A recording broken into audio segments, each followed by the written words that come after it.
नमस्कार, आर्या न्यूज देख रहे हैं आप। मैं हूं आपके साथ विपुल पांडे। उत्तर प्रदेश की भारतीय जनता पार्टी सरकार को 4 साल पूरे हो गए हैं। इस मौके पर यूपी के सीएम जो है योगी आदित्यनाथ ने प्रेस कॉन्फ्रेंस की और योगी सरकार की उपलब्धियां गिनवाई और इसी दौरान विपक्ष पर भी करारा वार किया। असदुद्दीन ओवैसी मायावती द्वारा बीते दिनों एनकाउंटर नीति पर उठाए गए सवालों पर यूपी के सीएम योगी आदित्यनाथ ने कहा कि अपराधी सिर्फ अपराधी होता है, उसका कोई धर्म नहीं होता।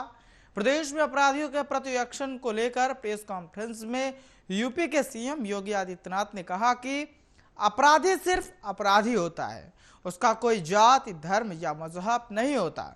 हम प्रदेश से इस तरीके से बताते कि उन्होंने कहा कि जीरो टॉलरेंस की नीति पर काम कर रहे हैं और उसी दिशा में आगे भी बढ़ेंगे। आपको बता दें कि बीते दिनों यूपी में एआईएमआईएम सांसद असदुद्दीन ओवैसी ने एक रैली की थी जिसमें उन्होंने योगी सरकार की जमकर आलोचना की थी।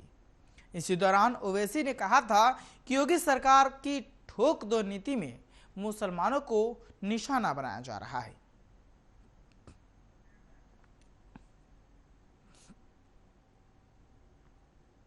उत्तर प्रदेश में अगले साल होने वाले विधानसभा चुनाव को लेकर सियासी बिसात बिछाई जाने लगी है।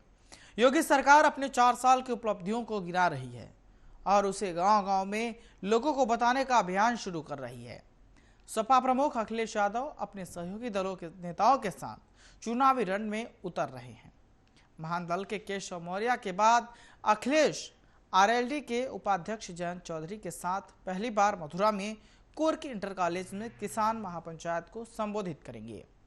कृषि कानून के खिलाफ देश में चल रहे किसान आंदोलन के समर्थन में तमाम विपक्षी दल उतर आए हैं।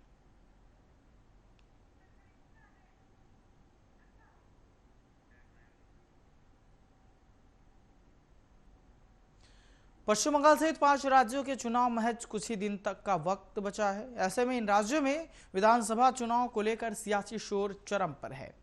चुनाव में जीत के लिए राजनीतिक पार्टियां हर संभव पैंतरा आजमा रही हैं। चुनावी राज्यों में राजनीतिक दलों के नेताओं का जमावड़ा लगा है। बड़े बड़े दिग्गज नेता चुनावी अभियान में वोट मांगने पहुंच रहे हैं। इसी के साथ ममता बनर्जी ने पूर्वी मिदनापुर में रैली की। मंच पर ममता ने चंडी पाठ किया और कलमा भी पढ़ा। रैली को संबोधित करते हुए कहा कि बंगाल में एनआरसी को लागू नहीं होने देंगे।